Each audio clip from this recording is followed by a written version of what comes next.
Bienvenue dans cet épisode où nous allons étudier les 3 archanges et les 3 prénoms matriciels qui nous permettent de rencontrer, à travers les archétypes, notre être. Ici, je vais donc vous parler de Gabriel, Raphaël, Michel, que j'appellerai Michael, mais ce qui vous permettra en fait pour les Michel d'avoir vraiment la mixité également.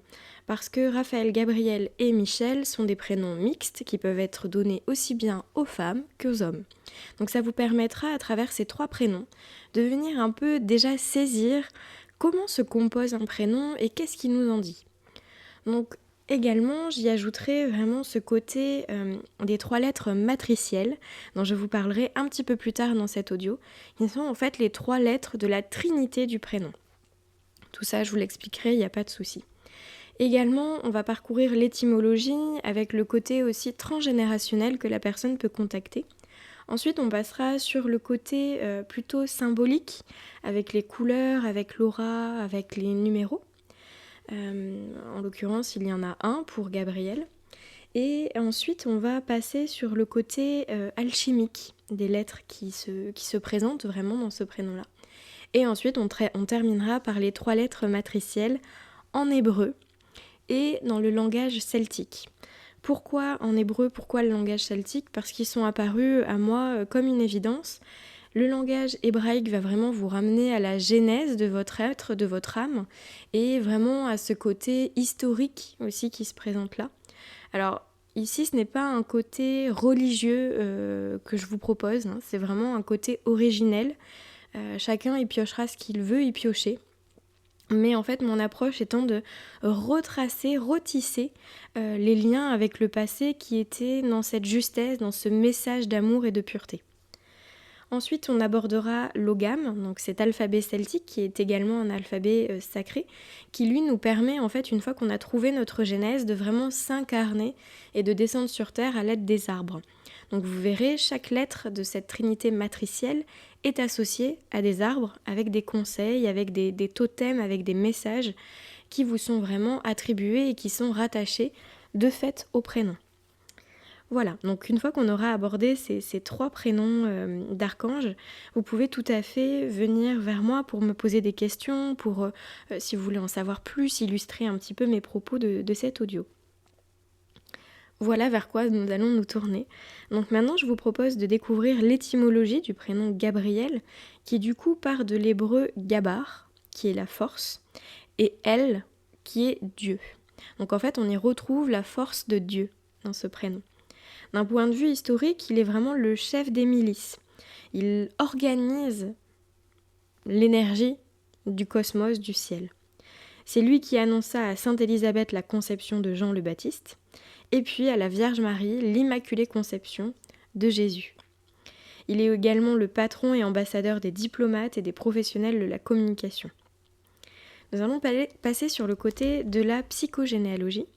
Donc là, l'étymologie de ce prénom, pour les personnes qui sont connectées à Gabriel, peuvent ressentir un sentiment que la barre est trop haute pour eux. De réussir à finalement trouver sa place un peu dans ce prénom archétypal qui est celui d'un archange toutefois. Donc ça peut être intéressant pour la personne de regarder dans ses ascendants s'il y a eu des professionnels de la communication, des diplomates, peut-être des personnes dans la politique d'une certaine façon. Vous voyez, ce sont tous ces termes-là des hauts rangs de la communication. On a également la notion de guerre qui ressort beaucoup.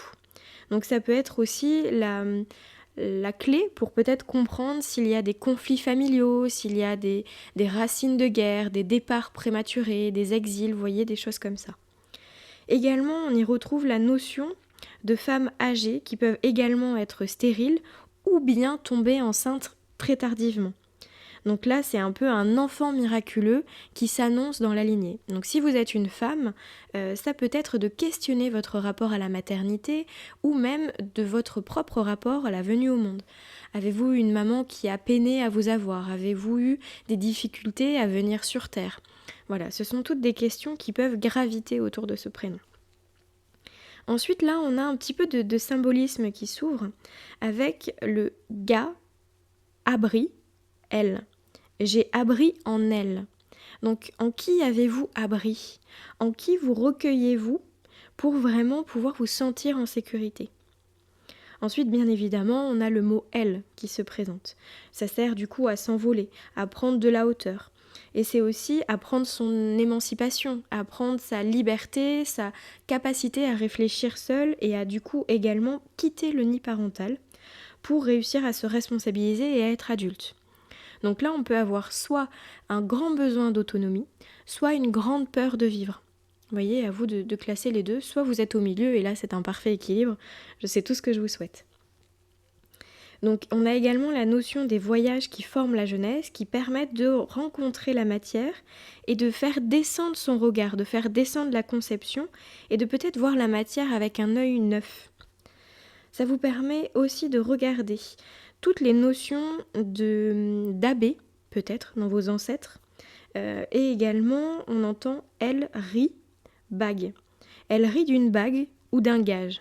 Donc là, c'est toutes les notions autour du mariage, de l'engagement, le fait peut-être aussi de se sentir retenu, emprisonné. Et donc, bien évidemment, on a « elle » qui signifie Dieu. Donc là, on trouve un Dieu dans votre branche qui peut-être se croyait décisionnaire de tout. Peut-être une ancienne mémoire de patriarcat très forte, très enfermante. Et on a elle, donc E2LE, qui là peut nous parler d'une brisure douloureuse entre un homme et une femme. Vous voyez, cette notion de mariage se redessine. On peut avoir cette notion de payer une dette si on ressent une coupure intérieure entre l'intellect et tout ce qui peut être le corps. Vous voyez ? Donc c'est comme une dissociation, une coupure entre la conception mentale et tout ce qui va être de la matière. Donc là, c'est aussi à questionner. On a la notion de abri. Donc, quelles sont les raisons pour qu'une personne cherche un abri ? Pour s'y cacher, pour un besoin de solitude, est-elle poursuivie ? Ou cherche-t-elle un abri pour un amour illicite ? Donc là, c'est vraiment en fait toutes ces petites notions que vous pouvez renoter après. Et on a la notion de l'abbé, donc là on en a parlé un petit peu. Donc avez-vous un ancêtre religieux à la 7e génération ? Il est vraisemblable qu'un enfant illégitime soit né de cette union. Donc là c'est en fait vraiment de lever tous les blocages en lien avec la maternité, avec les non-dits autour de la religion, autour de la sexualité, pour en fait venir vraiment faire une fin de cycle et lever tous les blocages émotionnels pour ne pas s'enfermer dans la solitude et l'indifférence. C'est aussi renouer avec le clan familial pour retrouver une structure qui soit saine et qui soit porteuse. On a aussi une dynamique qui peut être intéressante pour regarder au niveau du père ou du grand-père qui a été absent. Et ce qui génère du coup une fragilité dans la structure et donc un dos fragilisé. Le dos représente vraiment votre capacité à vous courber pour, vous voyez, pour descendre comme dans une forme de prière, mais aussi à être droit, à être digne.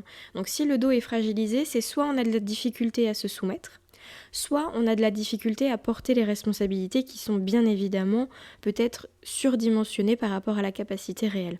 Et là, on y retrouve ce qu'on disait en introduction, que le prénom, du coup, peut être vraiment difficile à porter si on ne se croit pas à la hauteur.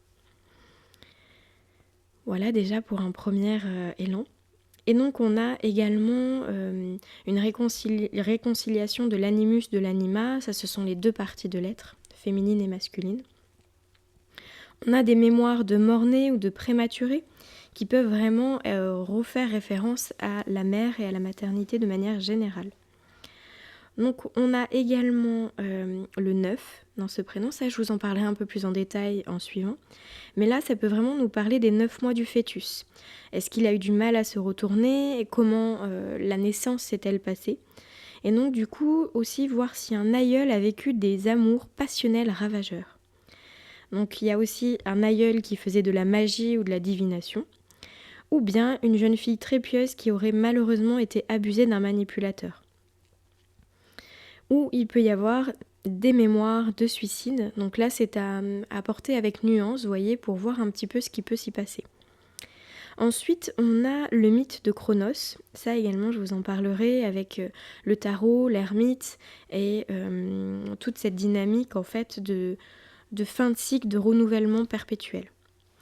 On a également des mémoires de chercheurs, de pèlerins et de templiers. Enfin, pour terminer, on a le message transgénérationnel qui est d'apprendre à vivre avec la solitude pour acquérir la sagesse et la patience dans le recueillement. La notion également de temps qui n'a pas la même valeur pour les autres. Donc faire attention à l'investissement que vous mettez pour ne pas être lésé dans les relations.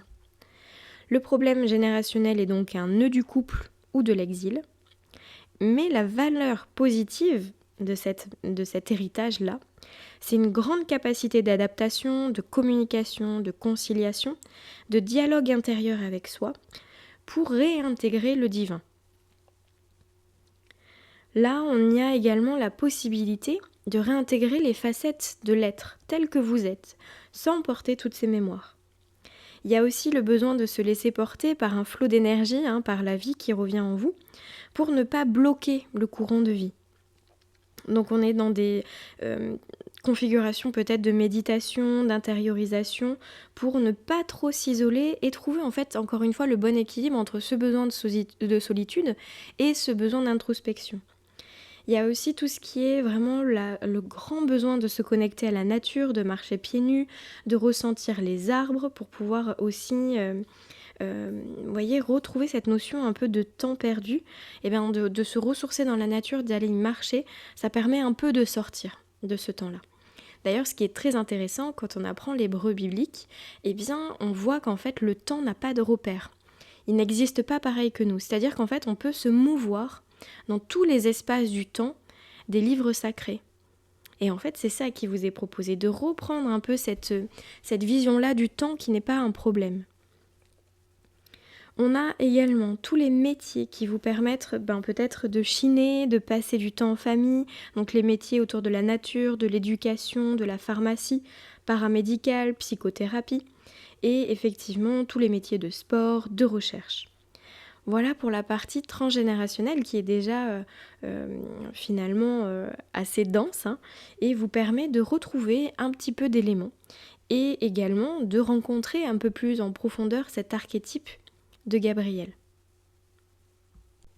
Maintenant, dans cette partie du symbolisme, on y retrouve effectivement la fête le 29 septembre, la couleur bleue et la lettre 9.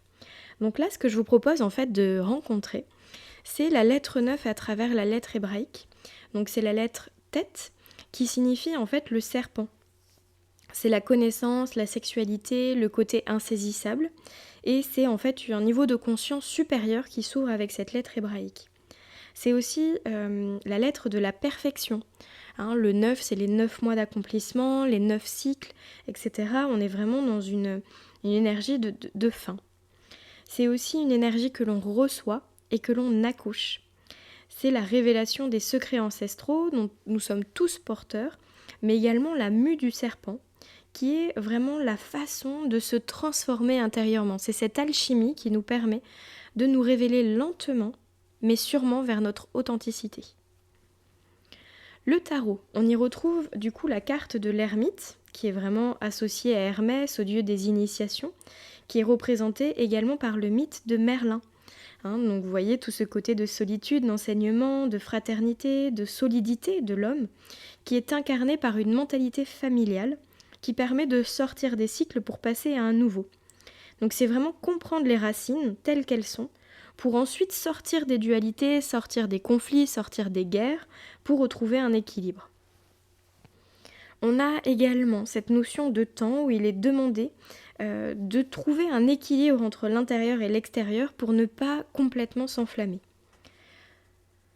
On a également cette lame-là qui nous parle de la méditation pour acquérir une solidité intérieure, un dévouement. Qu'est-ce que le dévouement ? Le dévouement, c'est la capacité d'aimer, d'un amour inconditionnel et de se mettre au service d'un enfant, de l'amour, de la vie, de Dieu, pour certains qui écouteront ici aussi. Mais c'est vraiment la connaissance. C'est-à-dire qu'on renaît à quelque chose à travers le fait d'apprendre, de connaître. Mais aussi, ça demande de la patience. Donc cette lame demande d'écouter les désirs pour un pèlerinage intérieur ou extérieur, si jamais cela vous tente de pouvoir marcher, de pouvoir intégrer le verbe, de trouver votre bâton, votre guide, de retrouver ce magnétisme, ces bonnes énergies qui vous ramènent à la terre. Donc, Merlin. Lui, c'est vraiment la sagesse qui nous ramène au Père.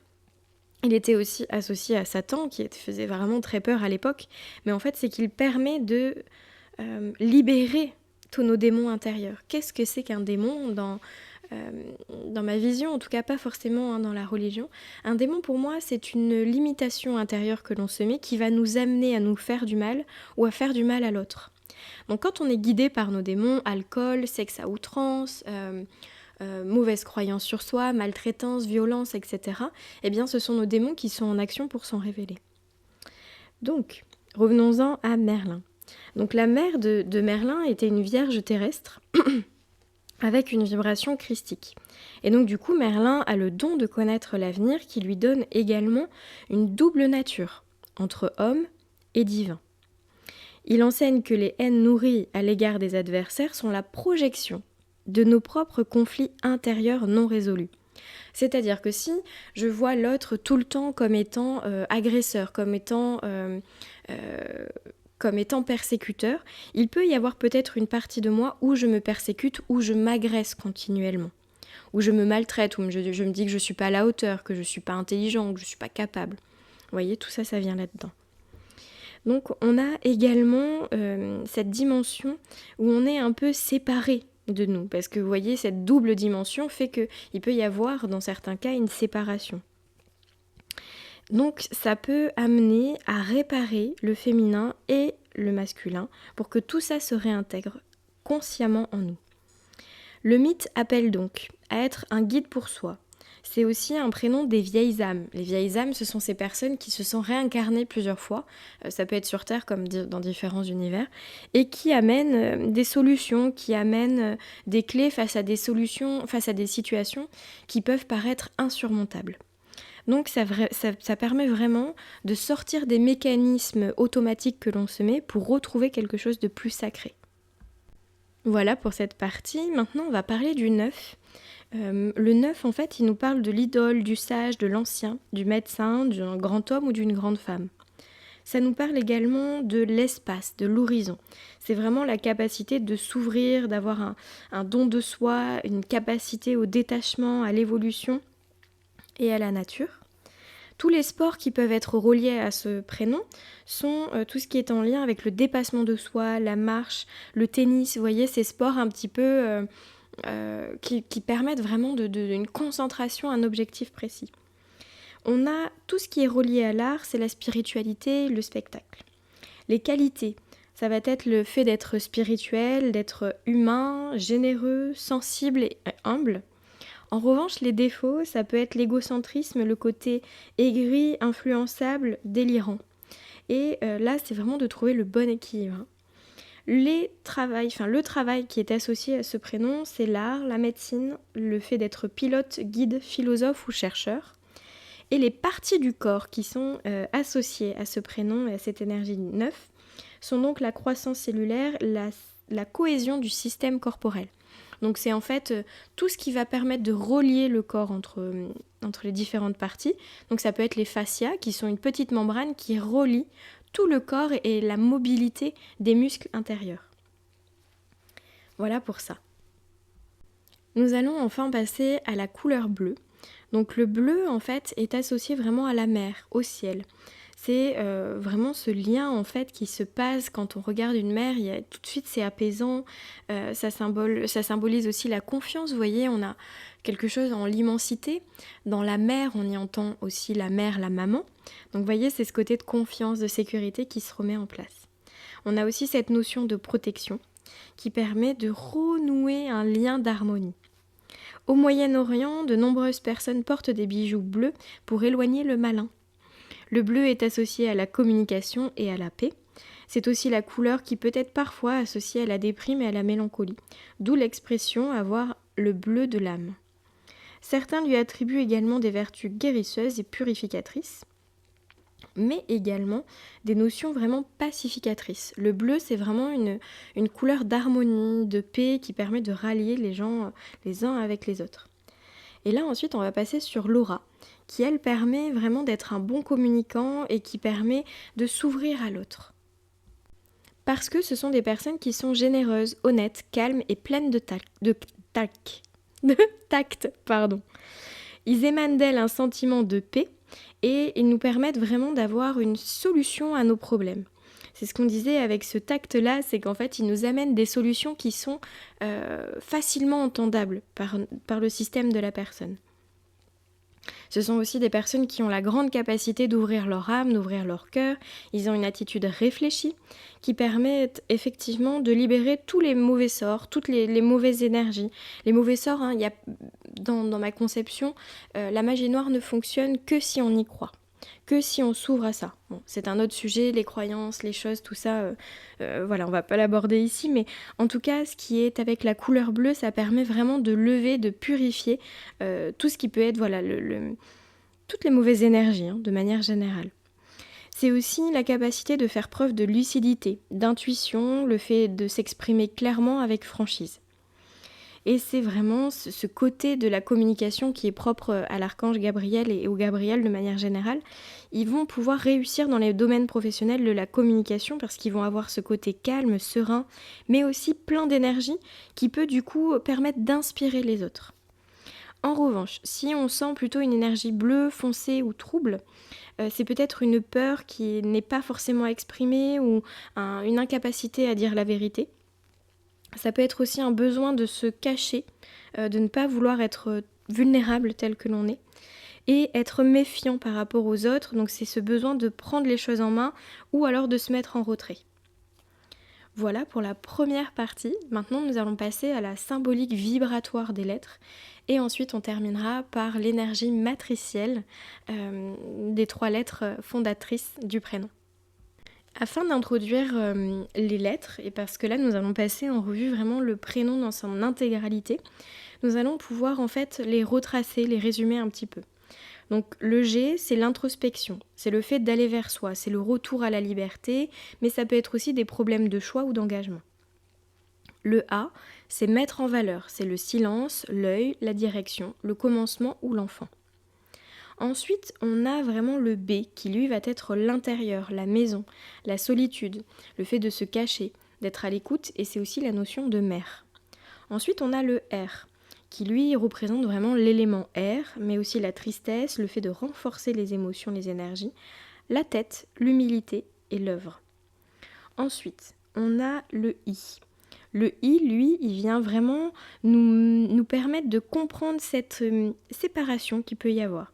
Parce que vous voyez, le I, c'est un trait avec un point, et donc il nous permet de faire ce lien avec la Terre et faire le lien avec tout ce qui se passe en nous. Donc le I, c'est le destin, le blocage, la conception, l'essentiel, l'invisible et le don de soi. Le E, c'est la Trinité, corps, âme, esprit. On y retrouve le souffle, le projet, le pardon, la communication et le Père. Et enfin, le L, lui, il va vraiment nous parler de cette capacité à s'envoler, comme on entend L, très simplement. C'est aller vers quelque chose, mais il y a cette dimension de sacrifice, de capacité de voir les choses autrement, de prendre de la hauteur en volant. C'est aussi l'attachement et la grossesse. Voilà pour ce côté-là. Et là, maintenant, on va passer vraiment dans ce côté alchimique des lettres. Donc, vous pouvez tout à fait mettre pause, y revenir plus tard, il n'y a aucun souci. Donc, le G fait référence aux 7 nains de Blanche-Neige.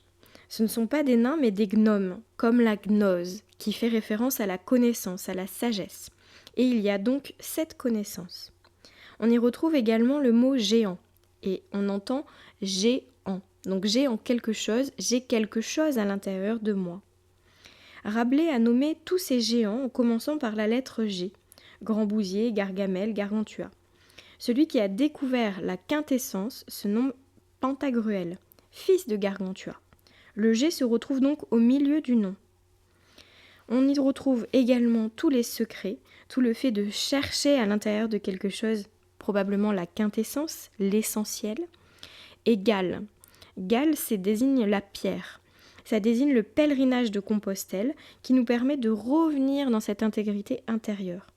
Dans le christianisme, l'histoire commence en Galilée et se termine à Golgotha. Vous voyez encore le G et le G. C'est vraiment ce chemin qui nous permet cette élévation intérieure pour retrouver le sacré en nous. Ensuite, on a le A. Le A, c'est la règle et le compas. La rigidité de la règle ou la flexibilité du compas. On y retrouve l'astre qui nous permet et nous guide pour éviter le désastre.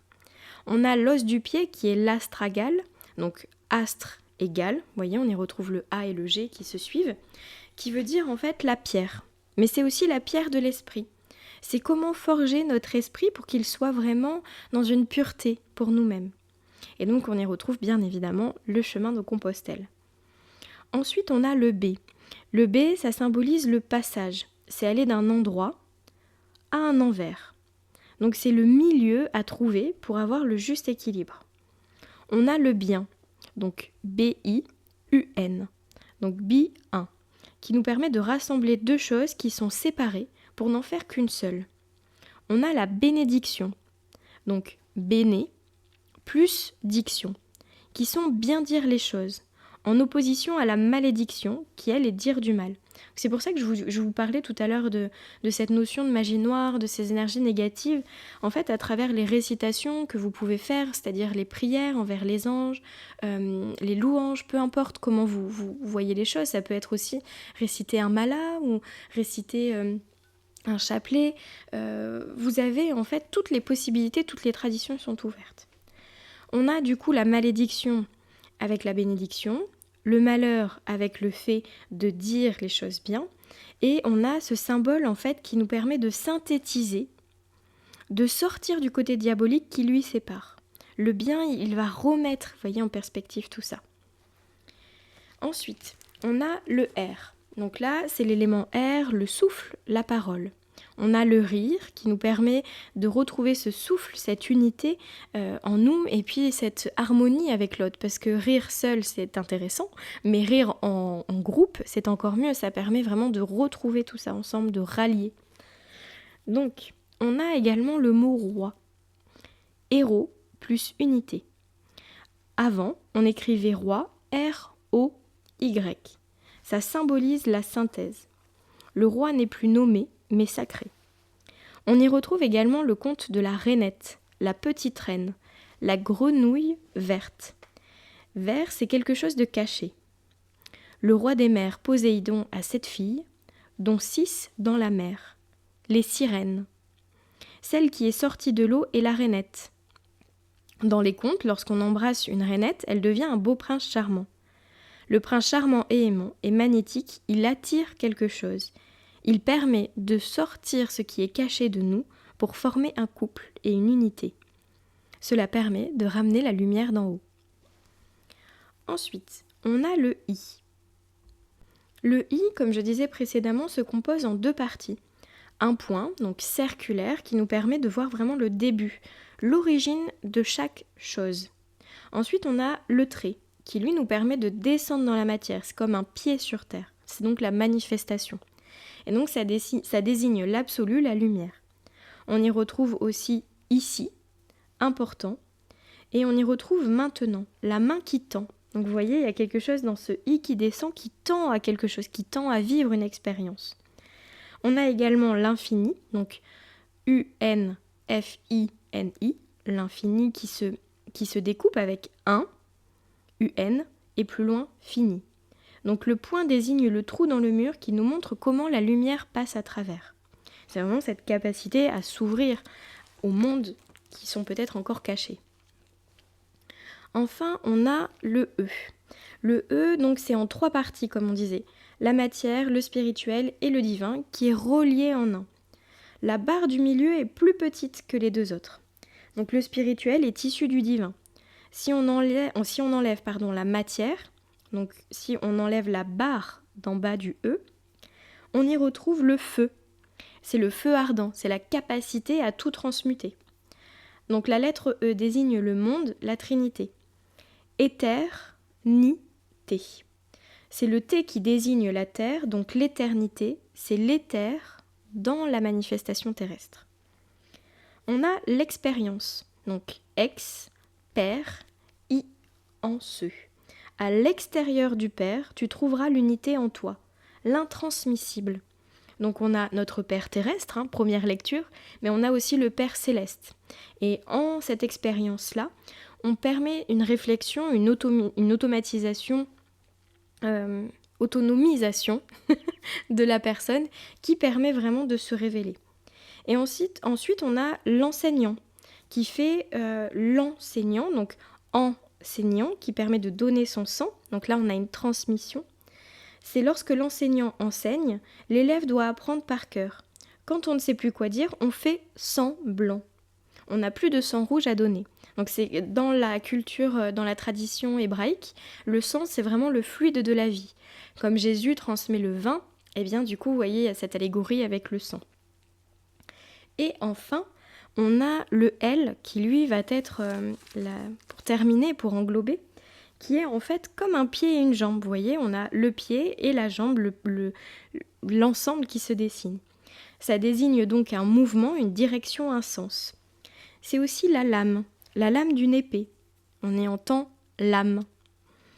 Pour le guerrier, son épée et son âme ne font qu'un. De plus, les guerriers donnaient un nom à l'épée. Elle était baptisée, elle avait enfin son âme pour être une lame. Quand la lame est chaude, on la trempe dans le sang. L'âme du guerrier allait dans la lame. Quand on forge une épée, on fait plier la lame pour tester sa solidité. Cela produit un son, elle chante, l'épée est enchantée. Une épée est tranchante, elle tranche et elle chante, à la fois une tranche de vie et un chant pour l'âme. Nous allons maintenant regarder au niveau des lettres hébraïques, donc c'est la trinité matricielle dont je vous parlais au début, qui vous permet en fait vraiment de comprendre comment s'organise ce prénom, comment il s'articule finalement, comment il vit, parce que du coup il y aura le corps, l'âme et l'esprit. Et donc dans ce corps, âme et esprit, on y retrouve le G, donc Guimel, qui va être la première entité, qui va donc être le corps. Et donc dans Guimel, on y retrouve cette dynamique de pont entre l'un et le créé. C'est une lettre qui ouvre au voyage, à l'horizontalité terrestre. C'est aussi l'apprentissage de la liberté, de libérer en fait tous nos enfermements intérieurs en trouvant nos richesses profondes intérieures qui sont en fait en mouvement continuellement. Donc une situation qui pouvait être difficile ne le sera pas éternellement parce que les ressources vont arriver au fur et à mesure. Il faut aussi faire attention à l'autosatisfaction pour que le pouvoir de guérison ne devienne pas poison. Donc il y a aussi l'acceptation, dans guillemets, de ces pouvoirs positifs et négatifs pour stopper le mental et arrêter de dire que nous ne sommes pas prêts. Guimel, c'est le chameau. Gamal. C'est vraiment, vous voyez, cette traversée du désert, cette référence à l'eau sur le dos. C'est de passeur de terre d'errance en terre d'errance qui invite à la capacité de persévérance. Dans la Torah, elle fut donnée effectivement après 40 ans d'endurance et de patience aux Hébreux.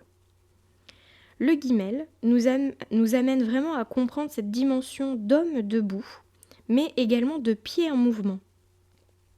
C'est avoir une conception sacrée de la vie, ce qui donne à l'homme sa grandeur.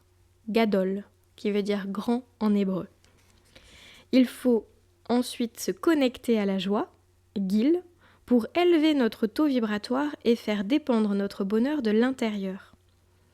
Le bonheur, Gad, vous voyez, Gad, God, en anglais, qui veut dire le Dieu, en fait, c'est vraiment le bonheur qui n'est pas au bout du chemin, mais le bonheur, c'est le chemin. La valeur numérique, c'est le 3. Donc là, vous voyez, le 3, on y revient vraiment dans toute cette capacité à revenir à l'intérieur de soi, mais aussi à incarner et à trouver la spiritualité. Le symbolisme, l'apprentissage de la liberté, demande de l'endurance. Guimel nous aide à traverser les portes successives et nous engage à la quête de notre terre intérieure, pour assumer ce que nous sommes vraiment. Or, nous sommes des êtres conditionnés. Se mettre en chemin, c'est accepter de mourir à l'ancien, de renoncer aux vieux repères et de tirer des leçons du passé, ou se tourner vers le nouveau et la liberté. C'est la traversée du désert, devenir le berger guidant le troupeau de notre être vers la lumière en trouvant la source d'eau pure en nous. Les enseignements. Guimel interroge. Es-tu prêt à cheminer vers ta terre intérieure ? Il invite à endosser, mais attention, quand on endosse trop, on en a plein le dos. À qui sont les valises que tu portes ? Ne pas se donner le rôle de victime est important dans ce prénom, pour ne pas s'obliger à vivre des choses tragiques et du coup s'arrêter dans cette réussite aussi.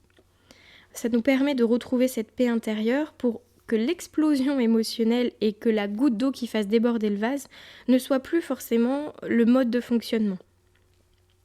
Il est important de discerner ce qui a rempli ce vase de ce qui le vide. Casser les schémas anciens de plainte et de manque afin d'assumer qui l'on est. Attention à la fuite pour ne pas trop se déstabiliser. Il faut parfois se perdre en chemin pour se retrouver et voir ce qui nous convient. Le voyage libère de l'enfermement, mais la liberté fait peur. La lettre questionne. De quoi as-tu peur véritablement ? Pour être libre, il faut commencer par faire la paix avec le passé, lâcher le mental, et ensuite avoir une image de ses aspirations. La lettre interroge. Qu'es-tu prêt à donner de toi ? Le sevrage est nécessaire pour donner aux autres. Donner et recevoir sont les deux moitiés d'un même tout. Nul besoin d'être milliardaire pour offrir un sourire, un mot gentil ou donner de son temps. Ce n'est pas ce qui nous arrive qui détermine notre vie, mais ce que nous choisissons de faire avec ce qui nous arrive. Ensuite, nous avons dans le prénom la lettre Resh. Resh, c'est vraiment le symbole de la tête. C'est la capacité à avoir une potentialité démultipliée. C'est vraiment la capacité de l'esprit. C'est associé peut-être au crâne aussi pour certaines conceptions. Et on a cette notion du ruah, le souffle. C'est la tête vue de profil. Rosh, la tête, et Réchit, en tête. C'est la sagesse primordiale, la tête de la création, qui nous permet de rencontrer les mythes et de rencontrer enfin notre histoire intime. La symbolique. Entrer dans son projet en portant un regard nouveau sur la vie. Courage de tous les commencements. Je serai ce que je me ferai être. Le mouvement et l'attente sont les conditions de l'homme pour faire vivre le capital qui lui a été donné. En cherchant le dépassement en accord avec ses comportements. Rapha, en hébreu, veut dire guérir. Ça, on le verra effectivement dans le prénom Raphaël. Cette vibration de guérison est omniprésente. Quiconque veut monter doit commencer par descendre. La vraie guérison est celle qui s'attaque aux racines du mal, à Ra. La peur de ne pas être aimé, le manque de confiance en soi, les pensées négatives qui emprisonnent et qui asphyxient. Ça permet de retrouver le positif, de lâcher prise et de retrouver une sérénité et un enthousiasme. Les enseignements de cette lettre. Resh interroge. Quel est le but de ta vie ? Une vie longue ou une vie remplie ? Qu'est-ce qui lui donne du sens ? Resh nous enseigne l'humilité, la responsabilité, et en fait nous permet de comprendre que nous sommes dépositaires d'un seul cadeau, le cadeau d'être en vie. Il faut laisser tomber les fausses couronnes d'orgueil, désapprendre à ne vivre qu'au travers du regard des autres, et cultiver la joie de vivre. Resh interroge. Es-tu certain de vouloir changer ? Acceptes-tu de ne plus te comparer ? Il faut repartir de zéro, Rash, le pauvre, se dépouiller des a priori, des habitudes, des idéologies. La vraie richesse est celle du cœur. Pour vivre la grandeur, il faut rencontrer la pauvreté, le dépouillement, la fragilité. C'est cela la fraternité, d'être présent pour les personnes fragiles. Resh interroge. As-tu le courage d'affronter l'inconnu ? Ne peut devenir fort que celui qui a découvert qu'il était faible. Il faut savoir avoir foi en soi, lâcher le mental, écouter les messages de l'être de lumière, guérir les réflexes, pour ensuite tendre vers la vie, et voir notre confiance qui se dessine. Et enfin, pour terminer sur les lettres hébraïques, on a le lamed, donc, qui permet en fait vraiment d'englober tout ça. On a la dimension avec le lamed vraiment de l'apprentissage, de l'étude, de la connaissance de soi. Donc on a vu que la connaissance était très importante pour ce prénom. Ça permet une réelle élévation. C'est aussi, le lamed, c'est l'aiguillon en hébreu. C'est la capacité de retrouver l'amour dans cette vie. Et on a, comme on peut dire, un besoin que cet aiguillon touche la personne, peut-être la piquer pour lui redonner cette impulsion-là. Et sans ça, on ne sort pas des limites, parce que quand tout va bien, il n'y a pas de raison de le changer. Lamed symbolise le cœur de l'alphabet, c'est la voix du cœur, cet équilibre qui permet au bateau de trouver sa direction. C'est aussi l'essentiel de l'être, être à l'écoute de nos ombres, de nos blessures, pour trouver notre guide intérieur. Lek lecha, va vers toi. L'étude, limoud, en hébreu, est l'outil de connaissance de soi et des autres. Se poser sans cesse des questions et avoir le désir d'y répondre doit être source de joie. L'enseignement de Lamed. Que dois-tu apprendre de toi et des autres ? Lamed nous place définitivement dans une dimension d'apprentissage continuel. Il nous permet de défiger ce que l'on croit pour rencontrer la réalité de l'être. Observer l'univers, rencontrer les gens, se recentrer, se remettre en question pour s'élever, c'est ça qui permet de découvrir qui nous sommes vraiment. Les défauts sont en réalité une clé qui nous permet de revenir dans nos capacités intérieures, dans nos richesses intérieures. Lamed interroge. Que vois-tu derrière les apparences ? Notre regard sur la vie et les événements peut changer. Mais l'amour de soi doit être la priorité. Le cœur cherche à comprendre en quoi cela est important pour lui. L'aiguillon du désir nous y invite, il doit nous élever. Lamed interroge. Quel est ton désir d'élévation ?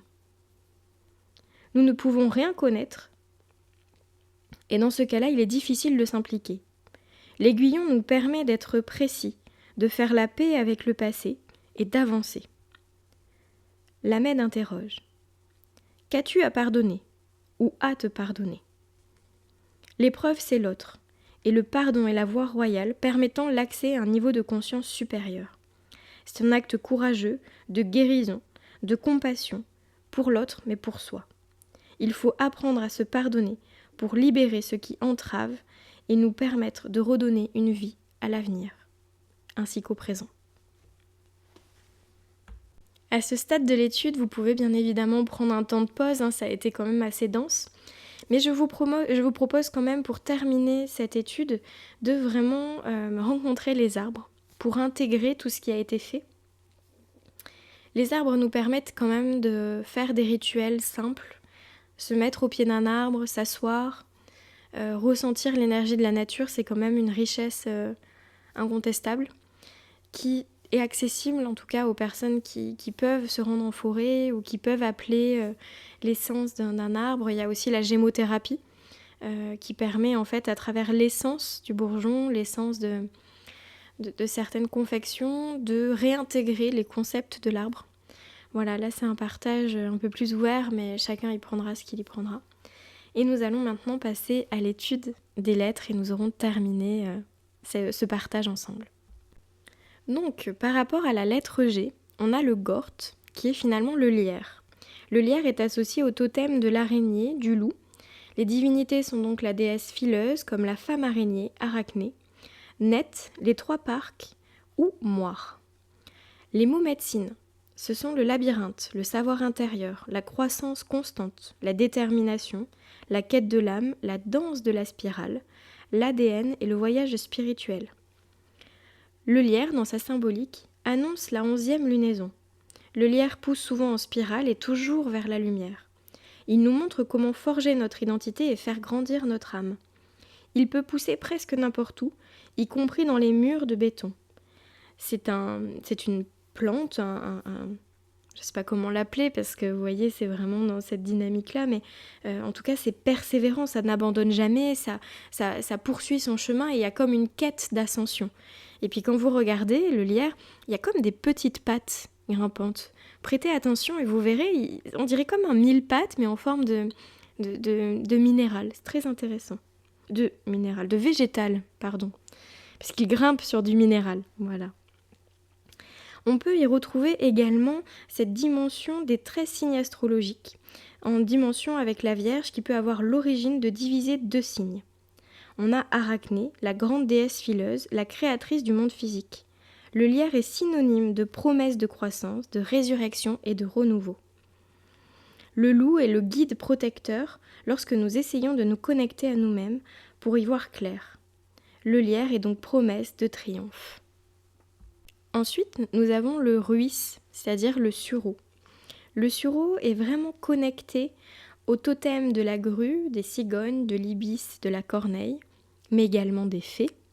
Les divinités sont Thoth, Maat et Kat. Et les mots médecines sont le renouveau, la transformation, la libération, la régénération, le chaudron, mort et renaissance, les cycles, les fins et les commencements, les ancêtres, les sages et la métamorphose. Le sureau, lui, annonce la 13e lunaison. Il régit la fin de l'année celtique. Il est l'art de la transformation et de la mort. Il se ramasse et se récolte. On pourrait avoir des graines pour l'année prochaine. Le sureau invite donc à un retrait personnel, une analyse rétrospective et une libération intérieure. La mort, la renaissance et le passage de l'âme du royaume physique au spirituel sont tous sacrés pour le sureau. Il nous suggère de nous connecter à nos ancêtres et de conserver avec les êtres chers et de converser avec les êtres chers qui nous ont quittés. Donc on y retrouve aussi la pesée des cœurs avec Maat qui nous permet d'avoir un bon équilibre. Maat en égyptien, ça signifie justesse, vérité. Donc là on est vraiment avec le sureau dans ce bon équilibre. Et vous voyez, le R, quand je vous montrerai, il est vraiment au milieu du prénom. Donc là, c'est vraiment cet équilibre parfait qui s'installe. Et enfin, on a l'huis, qui lui est le sorbier. L'huis, c'est vraiment cette dynamique qui est connectée aux divinités et aux totems tels que le cheval, le centaure. Divinité, on a Chiron, la déesse cheval, telle Épone, Rhiannon. Les mots médecines du sorbier sont la protection, l'intuition, la discrimination, la force spirituelle, l'extase, le voyage astral, la connexion avec le mystère et la magie. Le sorbier annonce la seconde lunaison de l'année. C'est lors du portail du temps qu'est célébré le solstice d'hiver. Il nous permet de nous reconnecter à nos racines pour revenir dans ce calme, réintégrer ce qui a été donné. C'est le moment où nous célébrons la renaissance du soleil et honorons les mères qui donnent naissance à des prophètes. Ça, c'est pour le solstice, effectivement, vous voyez cette transmission qui s'y passe. Ce solstice représente le plus long jour d'obscurité à compter de cette date. Le soleil commence à remonter dans le ciel et le sorbier nous invite à chercher en nous-mêmes, à nous protéger également des énergies négatives et du contrôle omniprésent des autres sur nous-mêmes.